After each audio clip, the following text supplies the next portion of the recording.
Have you ever wondered why some people seem to be perpetually unhappy, no matter how much they achieve or how well things go for them?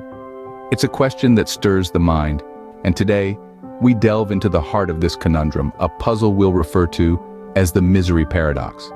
The misery paradox is a strange beast. It lurks in the shadows of success, feeds on accomplishment, and grows stronger with every milestone achieved. It's as if the more we gain, the less we feel. It's a paradox as old as time itself. Take, for example, the story of a man who had it all: wealth, fame, and power. Yet, he was perpetually unhappy. Why? Because he was constantly comparing his life to others.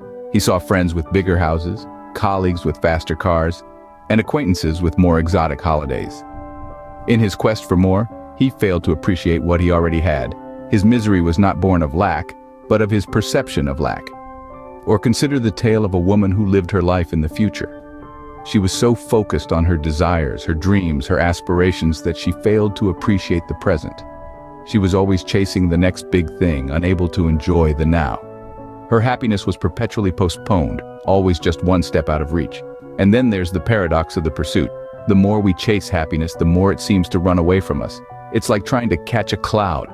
The moment we think we have it, it slips through our fingers. Happiness appears to be a shy creature, evading capture the more we hunt for it. So, what's the secret? How do we solve the misery paradox? Well, there are no easy answers. But one thing is clear. The more we understand this paradox, the better equipped we are to navigate its tricky terrain. It's a strange phenomenon, isn't it? That the more we chase happiness, the more elusive it seems to become. And yet it's a journey worth embarking on, for in the pursuit of happiness, we just might find something better: contentment. Now think about this. What if there was a formula to guarantee misery? Intriguing, isn't it? A recipe for unhappiness. It's not something you'd find in any cookbook, but we all seem to have a knack for mixing together the perfect ingredients for a life of discontent. This misery formula, if you will, is a cocktail of behaviors and thought patterns that, when combined, seem to create the perfect storm of unhappiness. Let's start with a dash of dwelling on the past. Imagine someone constantly looking back, regretting the choices they've made, or pining for the good old days. They're so busy looking in the rearview mirror that they miss the beauty of the journey ahead. And this, my friends, is the first ingredient in our misery formula. Next, let's stir in a heaping spoonful of worrying about the future. Picture a person who's always anxious about what might happen next. They're so focused on the potential pitfalls and problems of tomorrow that they completely overlook the joys of today. It's like they're living in a perpetual state of what if.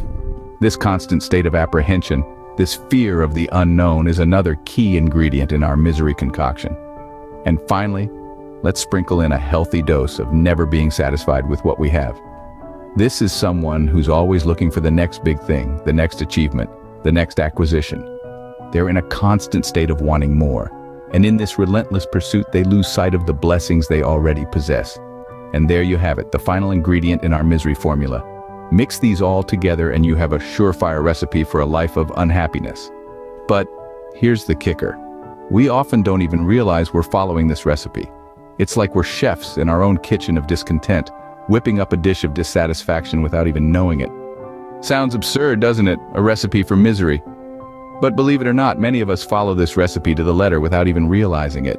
What if I told you that the key to happiness lies in doing the exact opposite of what the misery formula prescribes? Now that's a thought to ponder, isn't it? Let's dive into this concept of inverse behaviors. You see, these are actions and thought patterns that starkly contrast the misery formula.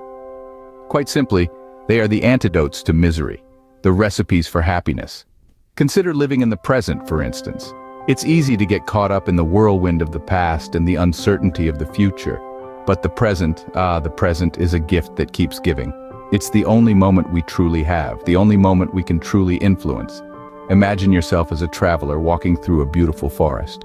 If your mind is stuck on the thorns you stepped on, or the steep hill that lies ahead, you'll miss the beauty of the blooming flowers, the melody of the chirping birds, the gentle caress of the cool breeze. But when you're fully present, you soak in these moments of joy, these pockets of happiness.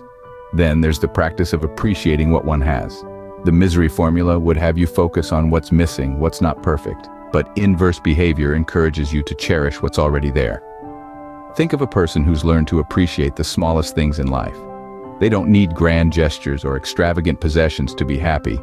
The warmth of the sun on a cold day, the laughter of a loved one, the taste of their favorite meal, these everyday moments bring them joy. And finally, let's talk about not comparing oneself to others. In a world that's constantly broadcasting everyone's highlight reels, it's easy to feel inadequate. But remember, everyone has their own journey, their own pace. By focusing on your path and celebrating your progress, you cultivate contentment. It's almost ironic, isn't it, that the road to happiness is often the exact opposite of the path we're currently on. But it's never too late to change course, to choose happiness. So, here's the million-dollar question. Do you want to be miserable for the rest of your life, or do you want to be happy? It all boils down to this one crucial decision. Happiness, you see, isn't a passive state. It's an active choice, a conscious commitment to break free from the chains of misery. Imagine someone who's been trapped in a cycle of dissatisfaction, always wanting more, never content. One day they decide to make a change. They begin to appreciate the small things, the everyday joys. They celebrate what they have rather than lamenting what they don't. And just like that, they've chosen happiness over misery. This isn't a fairy tale, it's a reality for countless individuals who've decided to break away from the misery formula and embrace a more fulfilling approach to life. The choice, as they say, is entirely yours. So what's it going to be, misery or happiness?